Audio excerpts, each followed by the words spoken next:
You're listening ad-free on Amazon Music.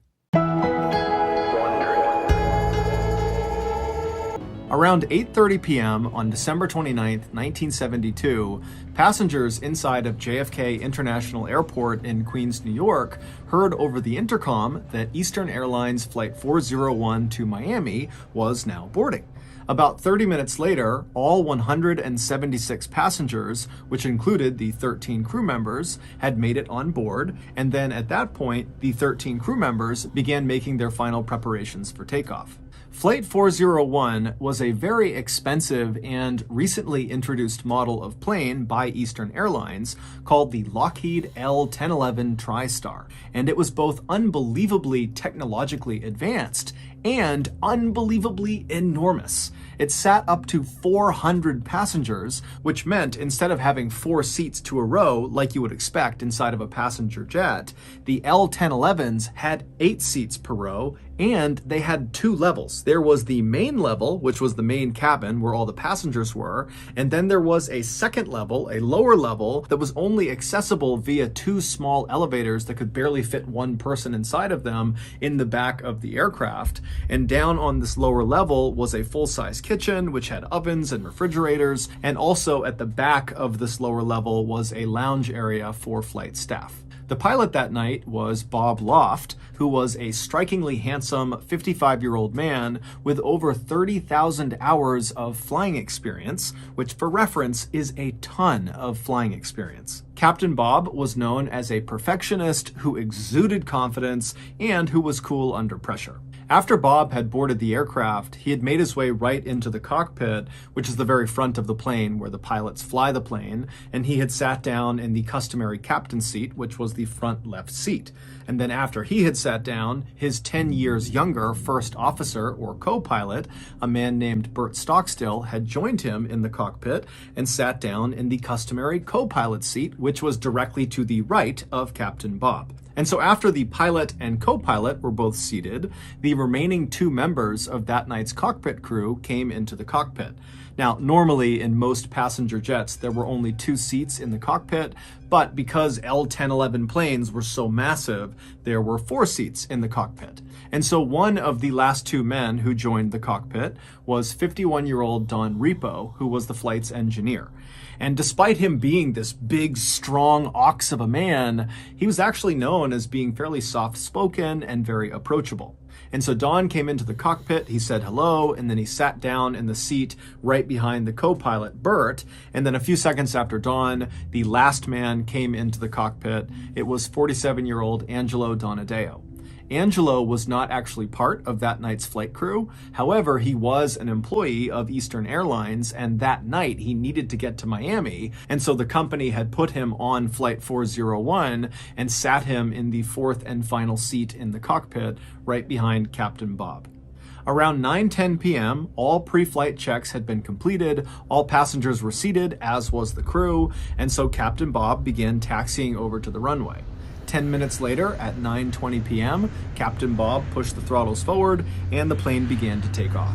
A few minutes later, and Flight 401 was airborne up in the night sky over New York, headed south towards Miami. For the next 2 hours, this flight was completely normal. In fact, it was so normal that one of the passengers, named Jerry Escow, actually wrote a letter while he was on the plane telling Eastern Airlines how great their airline was and how smooth this flight was. His plan was, once they landed, to mail this letter to Eastern Airlines. But at 11:32 p.m., so 2 hours and 12 minutes after takeoff, this flight would go from being very routine and normal to being anything but. At 11:32 p.m., Captain Bob began his approach to Miami International Airport, but when he lowered the plane's landing gear, his co-pilot Bert noticed they had a problem. L-1011 jets, like 401, have 3 pieces of landing gear.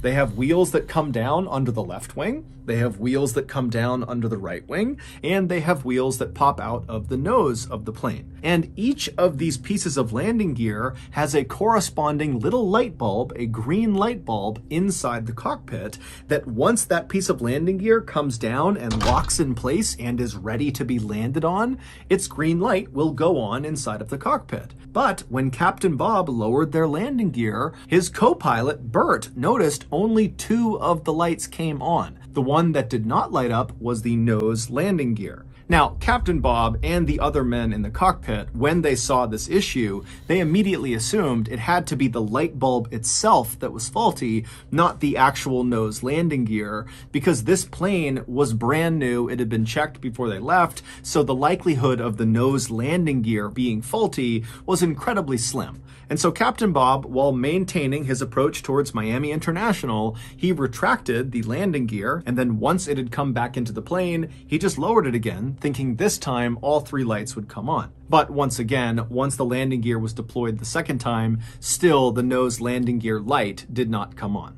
And so frustrated, Captain Bob hopped on the radio and contacted Miami Air Traffic Control and told them that he could not confirm his landing gear was actually safe to land on, and so they would have to circle around for a bit in the sky and get it figured out.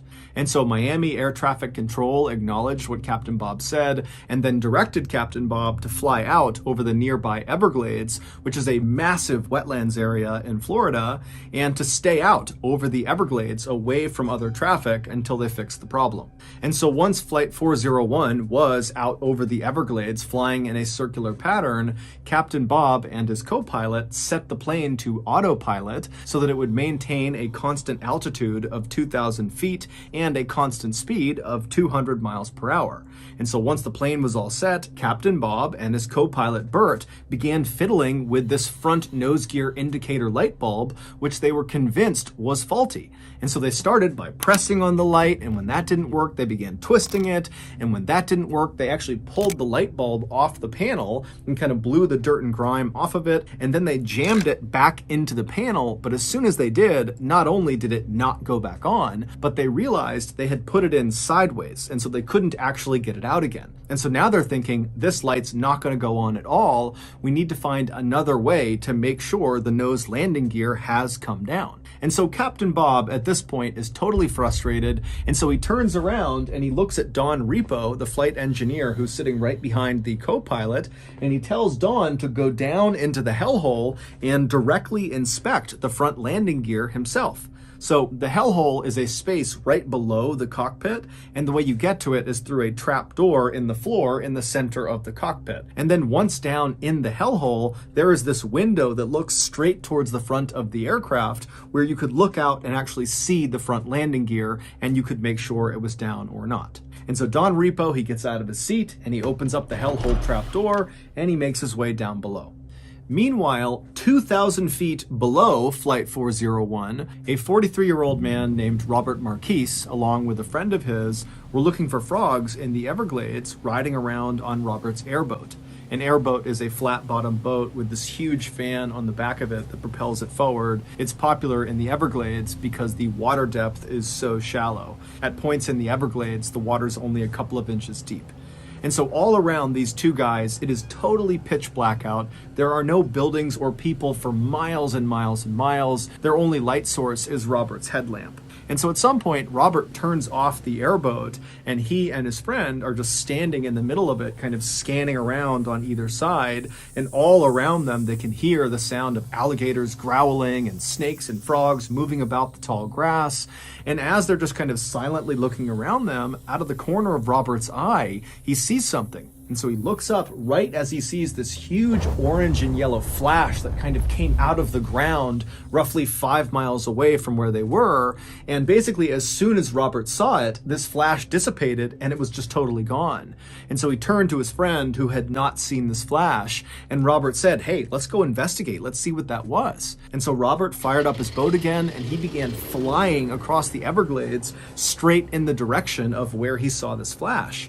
And after 15 minutes, minutes of cruising at 40 miles per hour across this dark expanse, they reached the area where this flash had been, and Robert and his friend, they just could not believe what they were looking at. About 20 minutes earlier, back up inside of Flight 401, when Captain Bob turned around in his seat to tell the flight engineer, Don Repo, to go down into the hellhole, it's believed that Captain Bob nudged the steering wheel with his leg. And this little nudge was enough to disengage the plane's autopilot, which sent the plane into a gradual descent. But nobody noticed. Because, one, it was totally pitch black outside, the Everglades below them, there's no lights, there's nothing, and there was no moon that night, and so when they're looking out the window, there would have been no visual cues that they were going down, up, or anything. It just would have looked like a total void outside. And two, the descent they were now suddenly in was so gradual, it would not have felt like they were tumbling out of the sky. It would have felt like they were just cruising as expected. And three, all of the men in the cockpit were completely fixated on this light bulb problem. In fact, they were so fixated that when an alarm went off inside of the cockpit telling them they had dipped below their intended altitude of 2,000 feet, they were now going down, nobody noticed. Although, to their credit, this alarm only sounded once and it wasn't that loud. And so not long after Don Repo had gone down into the hellhole, the plane crashed into the Everglades. No one on board Flight 401, from the cockpit crew to the passengers to the other flight staff, had any idea they were in an emergency until they hit the ground. And when they hit the ground, the plane exploded, and that was what Robert Marquis saw when he looked up and saw that yellow and orange flash. And so Robert and his friend, they speed over to the crash site, and when they get there, they are the first ones there. And even though they're looking out and they can hear the sound of all these people screaming and crying and moaning, they can't see anything because the fire from this huge explosion was already out because the swampy wetlands had pretty much immediately extinguished it. And even though the plane had crashed into the ground at over 200 miles per hour, it had not struck the ground at a very steep angle because basically the plane was in this gradual descent pattern and just kind of coasted until it hit the ground. And so that, combined with the soft, muddy ground of the Everglades, meant that the impact of the plane hitting the ground was not nearly as violent as other plane crashes were, and that ultimately saved lives. In fact, dozens of passengers survived the initial impact with the ground, but many of them were left with these horrible injuries, or they were trapped within the wreckage, or both. When Robert and his friend arrived at the edge of the crash scene, Robert lifted up his headlamp and began to scan, and he saw all these body parts sticking out of the ground, and then his light rested on the first survivor he saw, and it was this man whose clothes had been completely burned off from the explosion. All he had on was just a little bit of his socks on both ankles, and this man was still strapped into the seat that he had been on the plane, and when the plane had broken up, his seat had fallen forward into the mud, pinning this man's upper body and most of his face under several inches of water.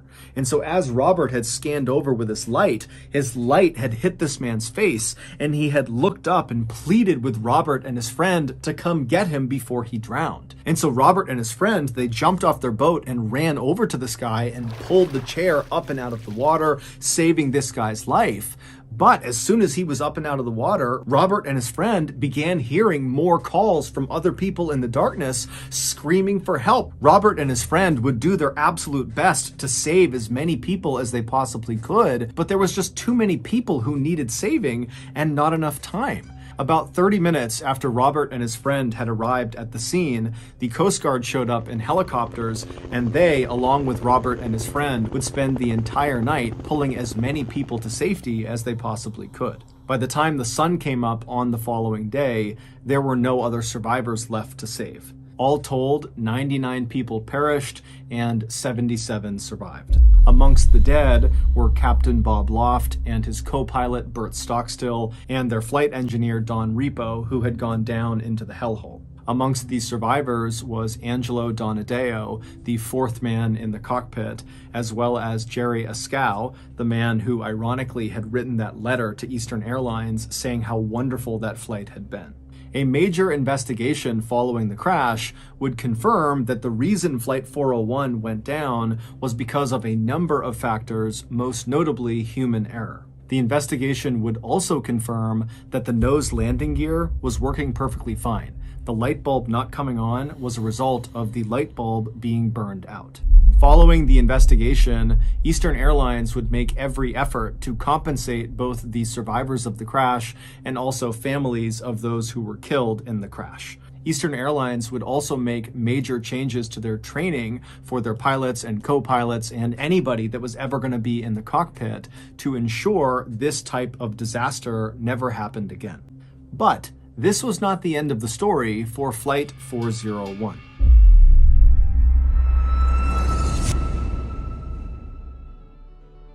I was recently eating lunch with a friend of mine in Uskapog, Rhode Island, when he asked me, "John, what is your biggest dream in life?" Now, ever since I was a literal newborn baby, I've had a huge dream, but I've always been too scared to commit to it. But for some reason, when my friend in Uskapog asked me this question, I felt this euphoria growing inside of me, and then before I could stop myself, I blurted out the truth. I want to create a mildly effective... I want to make a mildly effective cold medicine made exclusively out of Egyptian fire ants. And then before my friend could react to this revelation, I turned and leapt headfirst out the glass window. And then when I hit the ground, I turned around expecting to see my friend angry and staring down at me, ready to fight me. But instead, he was standing on our table doing a jig, stomping on our plates and our cups, and all around him, our waiters and waitresses were cheering, saying, "Go, John, go!" And so go I did. After a quick salute to the gang, I turned and I ran directly into traffic. And for 97 miles, I ran along the freeway until I got to Chicopee, Massachusetts, where I climbed up into a tree and I fired up my coal-powered laptop and I got to work on my business plan. But pretty quickly, I learned putting together a mildly effective cold medicine made exclusively out of Egyptian fire ants was going to be very time consuming. And so where would I find the time to eat? And that's when I discovered HelloFresh, an amazing meal service that sends incredible food right to your doorstep. So if your schedule is packed this fall with school, with work, or with developing your own fire ant related products, then let HelloFresh take care of your meals. They have a weekly selection of 30 plus recipes and 70 plus convenience items, including vegetarian, pescatarian, and fit and wholesome meals, which make it easy to stick to your goals. HelloFresh is also up to 72% cheaper than dining out at a restaurant or going grocery shopping. So if you're like me and plan on spending the fall in adult diapers chained to a chair working non-stop on your coal-powered computer, or you're just regular busy, then give HelloFresh a try. Go to HelloFresh.com and use code MrBallen's16 for 16 free meals across 7 boxes and 3 free gifts. Again, that's HelloFresh.com and use code MrBallen's16 for 16 free meals across 7 boxes and 3 free gifts. Okay, back to the story.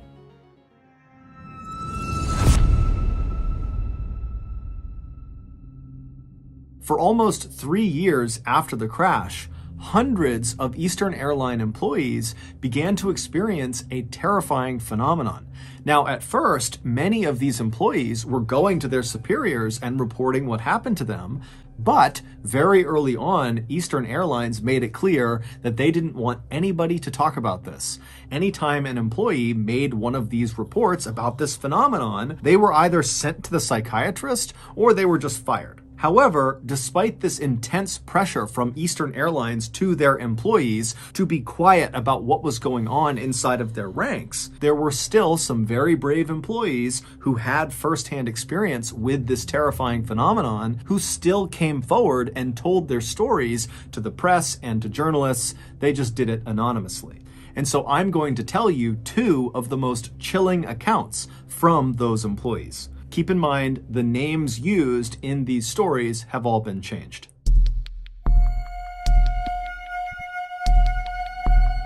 In March of 1973, so 3 months after Flight 401 had crashed in the Everglades, an Eastern Airlines flight attendant named Ginny was assigned to a flight from New York to Fort Lauderdale, Florida. Working with her on this flight was her very close friend and fellow flight attendant, a woman named Denise. Neither of these two women were on Flight 401 when it crashed.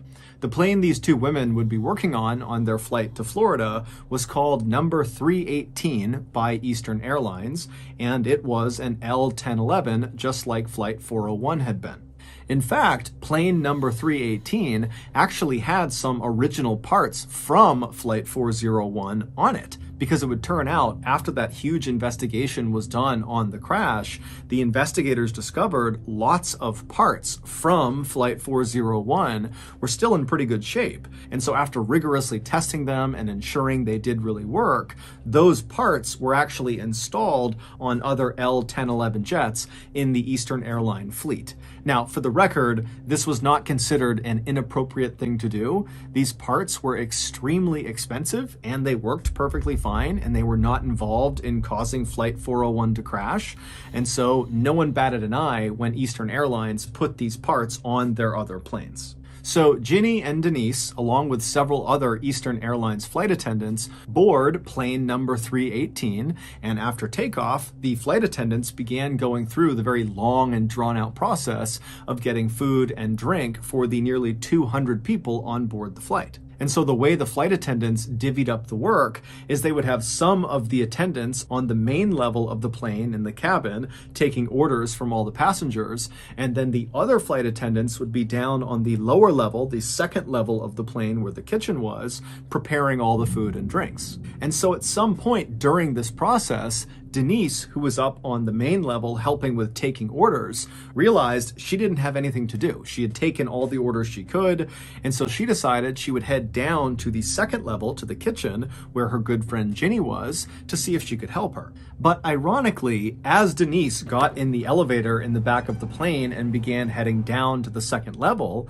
Ginny, who was on the second level, discovered she did not have anything to do. She'd already prepped her cart, and so she had gotten into the other elevator and began going up to the main level to see if Denise needed any help. And so the two women literally passed each other in their elevators, but didn't see each other. And so once Ginny arrived at the main level, the cabin level, she got off the elevator and she walked down the aisle and she began asking around to the other attendants if they knew where Denise was. And they would tell her, oh, she just left a minute ago to go down to see you. And so after a couple of minutes, Ginny would leave the main level and go back down the elevator to the lower level to find Denise.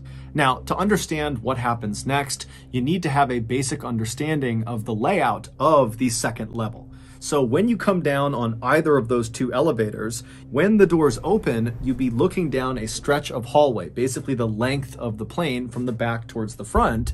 And when you stepped off the elevator, you'd be stepping into the middle of the kitchen. Now, the kitchen was very, very cramped, and on the left side was a row of ovens that were all stacked up against each other, and then on the other side, on the right side, was a row of cabinets and cupboards. If you were to walk down the kitchen straight towards the front of the plane, you would eventually reach a wall that separated the kitchen to the lounge area, and there was a door slightly off to the right side on this wall that you could walk through to get into the lounge. So if you were standing in the kitchen and looking in the direction of this door, you wouldn't really be able to see into the lounge area because, again, the door was kind of off to the side. You would have to actually go over to the door and poke your head through to get a full unobstructed view of the lounge. And all the lounge was a couple of sofas and chairs kind of arranged in a circle. So Ginny has gotten back in the elevator and she's made her way back downstairs to continue looking for Denise. She gets down to the lower level, the doors open up, and she looks out into the kitchen, and Denise is not there. In fact, the kitchen is totally empty. And the door leading into the lounge area is shut, so she can't even see in part of the way into the lounge to see if anybody is in there. But the second Ginny stepped off the elevator into the kitchen, she immediately had this powerful sense that Denise was definitely down there somewhere on the second level with her, probably in the lounge area that she couldn't see. And because Ginny felt so confident that Denise was down there, she actually didn't start by calling out for Denise or walking to the door, opening it up, and looking into the lounge to make sure Denise was there. Instead, Ginny just turned to the left and went to the ovens and began preparing food for the attendants upstairs. And as she's making these plates of food, Ginny would periodically look over at the closed door leading into the lounge, kind of expecting it to open up at any point and see Denise walk out. But after a couple of minutes, no one had opened the door from the lounge, and Ginny was thinking to herself, I'm making quite a bit of noise over here. If anybody was down here, wouldn't they come out of the lounge and just see who it was? And because Ginny, again, had this really intense feeling that she was not alone down there, she began to think, wait a minute, is Denise playing a practical joke on me? Is she hiding in the lounge? Or is she hiding in one of the cabinets on the right side here, and she's going to jump out and grab me? And so the second Ginny began thinking about that, she became really paranoid. And so as she's making this food, she's pretty much constantly looking over at the door or kind of scanning behind her, waiting for Denise to launch out and scare her. But again, after several more minutes, Ginny didn't see anybody come out of the lounge and none of the cabinet doors opened up. It was just her down there. However, the longer she stayed down there, the stronger that feeling got that someone was in the room with her. And so now she can't even make her food. She's completely turned around, just scanning all around the kitchen, really at this point hoping Denise jumps out to scare her. And when Denise didn't do that, Ginny just began walking over to the door that would lead into the lounge. And so when she reached the door, her heart was racing like mad. She reached down to the handle, she turned it, she pushed it open, and she poked her head in real quick. And there was no one in the lounge. But immediately, the second her head was in that room, that feeling that someone was down there with her spiked, and she got chills all over her body. And she ran into the back of the lounge and looked behind all of the chairs and sofas, praying at this point that Denise was going to be down there. But after looking all over the back of the lounge, there was no one there. And so finally, Ginny turns around and she's totally racked with fear because now she's on the very far end of the lounge. There's no one in the lounge. She knows there's no one in the kitchen. And here she is still getting that sensation that she was not alone down there. But she has to go all the way back across the lounge through that door into the kitchen to get back to the elevators so she can escape. And so Ginny almost instinctively moved immediately to the left side of the lounge and put her back up against the wall to make sure no one could be behind her. And then she began slowly inching her way along the left wall towards the door that was now open that would lead back into the kitchen. And as she's slowly shimmying along, her view of the kitchen is getting bigger and bigger and bigger. And the whole time she's thinking, I'm going to see someone in the kitchen because this sensation that someone is down here with me is not going away. But when she finally gets to the door and crosses into the kitchen, there's still no one there. And so she makes a run at that point to the elevator. She starts hitting the button. And as she's hitting the button, she's turning around and she has that awful feeling that someone's right behind her. And then finally the car comes down. She hops inside the elevator. She shuts the doors. She hits the button and she begins going back up. When the elevator cart got back to the main level and the doors opened again, Ginny almost knocked over the flight attendant that was standing right outside of it, a woman named Mildred. And after Mildred and Ginny kind of regained their balance, they both looked at each other, and Mildred could see very clearly that Ginny looked horrible. She was totally pale, she was sweating, and so Mildred said, Ginny, are you okay? What's going on? And Ginny would just say, I don't know. I can't tell you what's going on. I don't know. But Mildred, instead of asking follow-up questions, just said, Ginny, you need to come with me. And so Ginny would follow Mildred, who led them back around behind the elevators to the space in the back of the plane, kind of out of view of the passengers. And there, Ginny would find Denise. And Denise looked pale as a ghost. She was sweating and looked totally shaken up. It would turn out when Ginny left the lower level for the first time to come up to the main level to look for Denise, and then learned that Denise was not up there, that Denise had actually gone down to look for Ginny. In those few minutes that Ginny was up on the main level before she went back down again to continue looking for Denise, Denise was on the lower level. And Denise would say when she got off the elevator into the kitchen, there was no one down there, but immediately she believed Ginny had to be down there because of the strong sense that she was not alone down there. However, when she opened up the door to look into the lounge, she didn't see anyone, and it totally spooked her. She shut the door, she ran back to the elevators, and she went back upstairs. And as she was going up in her elevator car, who, once again, passed her in the other elevator car?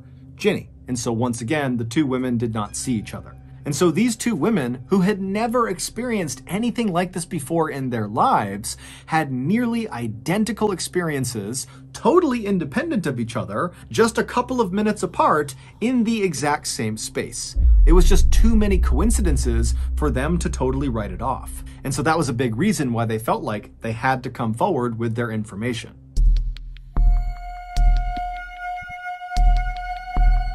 One month later, plane number 318, the same plane that Ginny and Denise had had their frightening experiences on, was at Newark Liberty International Airport in New Jersey, undergoing pre-flight checks from its crew before its flight to Miami that morning.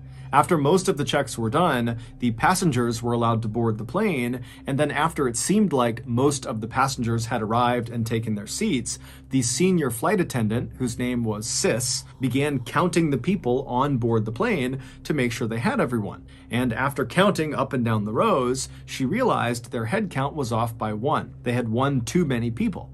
And so when Sis began recounting, she actually quickly identified the discrepancy. Sis was standing in first class in the aisle, and as she was counting down the left side of first class passengers, she noticed there was an Eastern Airlines captain seated in one of the seats. And so immediately Sis thought, oh, okay, I don't recognize this person, but since he's in uniform, he must be deadheading. Deadheading is a fairly common practice for airline employees where if they need to be on a particular flight but are not physically at the origin airport, they will just hop on another company flight that happens to be going to the airport they need to go to. And at least in the 1970s, it was not uncommon for employees not necessarily to tell the flight staff until they were literally on the plane, because these employees would just check the manifest, see if there were openings, and then climb on board. And so Sis assumed that was exactly what this man had done, and that was why he was unaccounted for, and it was why they had this extra person. And so she just needed to get his name to account for him.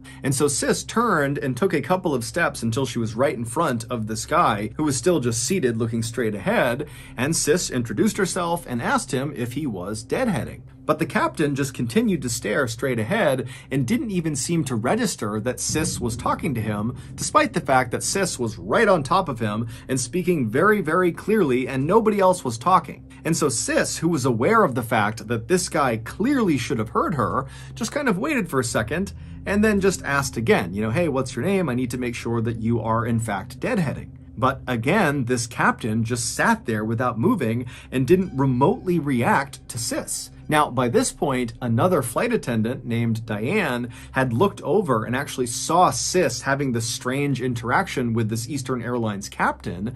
And so Diane walked over and listened as Sis, for a third time, tried to get this guy's attention, but he still did nothing. And so Diane and Sis, they start looking at each other like, what do we do about this? And at some point, Sis just says, okay, I'm going to go tell the captain, he can deal with this. And so Diane stayed in the aisle next to this silent seated captain while Sis turned and walked towards the cockpit, and she told the captain, whose name was George. And so George, he leaves the cockpit with Sis by his side, and they start walking down the aisle back towards where this guy was and where Diane was. And by the time they get there, 6 other passengers kind of in the general vicinity had noticed something strange was going on. And so they were all kind of turned around in their seats, looking at this captain who was sitting there, and Diane and Sis and George kind of waiting to see what was going to happen. And so George and Sis, they walk right up alongside Diane and this seated silent captain, and George immediately crouched down to get a good look at this guy's face, because again, this captain is just looking straight ahead with a hat on, and so no one had really looked at him yet. And so George kneels down and he sees this guy's face for the first time, and he falls over and goes, oh my God, that's Bob Loft! The same Bob Loft who had died on Flight 401, the captain of Flight 401. George had known Bob really well and knew exactly what Bob looked like. But before Bob, Sis, Diane, or the 6 other passengers that were all watching could do anything, the seated, silent captain that looked exactly like Bob Loft vanished into thin air right in front of all of them. And immediately, the 6 passengers on board the flight that saw this happen became hysterical. They could not understand what they had just seen. People are screaming and crying, and George, Diane, and Sis, they were very shaken at what they saw, but they knew they were in charge of this flight. And so they tried to calm down the passengers, but then very quickly, they organized a search of the plane because they're telling themselves, no one can just disappear into thin air. This guy has to be somewhere on the plane. And so for over an hour, the passengers were told to stay in their seats and were told to stay calm while the flight crew searched every crevice, every nook and cranny of this flight to see if they could find this guy. But they never did. And so after a very long delay, plane number 318, along with its very shaken up passengers and flight crew, eventually rumbled out onto the runway and took off. When they landed in Miami, the first thing George, Diane, and Sis all did is they went in and filed a report about what they had seen, about this vanishing person. But Eastern Airline didn't do anything about their reports. In fact, the logbook where these reports were kept was conspicuously missing a couple of weeks later when some other employees of the airline heard about this vanishing person and wanted to read the reports themselves. And when these employees went to their superiors and asked if they could get this logbook, the answer from the top was George, Diane, and Sis never filed those reports. There was no vanishing person. This whole thing is a bunch of crap. But George, Diane, and Sis all said, we filed those reports, and apparently some other pilots within Eastern Airlines had actually seen the reports before the logbook went missing, and they would tell other people that what they read was terrifying. Over the next 2 years, there would be an astounding number of other totally unexplainable events that took place on other planes within Eastern Airlines' fleet. However, the strange events only occurred on L-1011 jets that had parts on them from the crashed Flight 401. Some of these unexplained events included more sightings of the silent seated captain who looked just like Bob Loft. And in fact, one of those sightings was by an Eastern Airlines executive who, after seeing this captain vanish into thin air right in front of him, the executive freaked out and ran off the plane and demanded the plane be searched top to bottom. But like the last search, nothing was found. On another occasion, the catering company that loaded food directly into the second level of these L-1011s, basically right into the kitchen, one of their staff spotted a man wandering around the lower level that looked just like Don Repo, the flight engineer from the doomed Flight 401. And when this staff member spoke to this man who looked like Don Repo turned towards him and then vanished into thin air. The catering company was so scared when this happened that they refused to go back into the plane, and it caused a massive delay. On another flight, on board plane number 318, the pilot and co-pilot began hearing banging coming from the hellhole, and when the pilot got up and opened up the hellhole and went down below and shined his light, he didn't see anything, but when he went to climb back up into the cockpit, he looked up, and standing in the cockpit was once again Don Repo looking straight down at him, who then promptly vanished right in front of him. On another flight, a female passenger and coach, who had been quiet the entire flight, suddenly began screaming hysterically. And when they went up to her and asked her what was wrong, she was pointing at the seat next to her and said a man had suddenly appeared right next to her. He did not walk in, he just appeared next to her, and then when she began screaming, he vanished right in front of her. This woman was so upset that when they landed finally in Phoenix, Arizona, she had to be restrained in a straitjacket when they pulled her off the plane. But as terrifying as all of these events were, there was at least one instance where these apparitions appeared to be helpful to the people on the plane. One captain said he walked into the cockpit, and standing in there was flight engineer Don Repo, and Don promptly told the captain about a specific malfunction in one of the engines before Don vanished in front of this captain. Now, this captain was horrified at what he had just seen, but he did actually go down and have that engine looked at, and sure enough, the malfunction that Don Repo said it had, Then finally, in 1974, all of these strange events just came to an abrupt stop. Now, no one knows exactly why, but in 1974, Eastern Airlines, despite telling the world they didn't believe any of the reports of these strange happenings on their planes, despite that year, they went into every single one of their L-1011 jets, and they removed any parts that had been placed on them from the crashed Flight 401, despite the fact none of those parts were faulty. They were removing perfectly good parts, and they never gave a reason. And after they did that, all the sightings just stopped.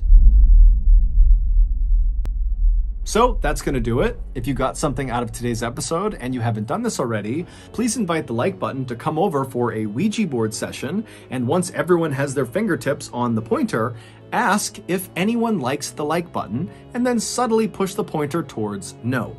Also, please subscribe to our channel and turn on all notifications so you don't miss any of our weekly uploads. We now have a podcast called the MrBallen Podcast that puts out brand new episodes that are exclusive to the podcast on Monday mornings, and on Thursday mornings we put out remastered audio from our best YouTube videos. Again, the podcast is called MrBallen Podcast, and it's available on YouTube, Spotify, Apple Podcasts, Amazon, Google, and anywhere else you get your podcasts. We now have a registered 501c3 charitable organization called the MrBallen Foundation that makes it as easy as possible for you to join me, my family, and my team in supporting those whose lives have been most impacted by violent and heinous crimes. Monthly donors to the MrBallen Foundation Honor Them Society will receive free gifts and exclusive invites to special live events. But the real reward is helping to rewrite the ending to the story for victims of violent crime. Go to MrBallen.Foundation and click Get Involved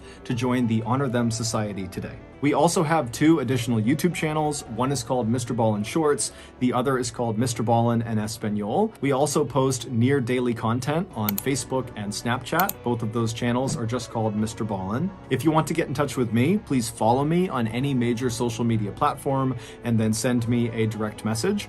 My username is just @MrBallen, and I really do read the majority of my DMs. We also have some really cool merchandise, so head on over to shopmrballen.com to have a look.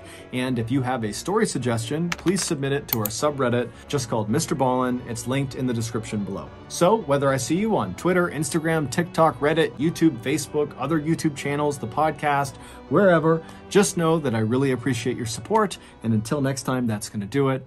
See ya.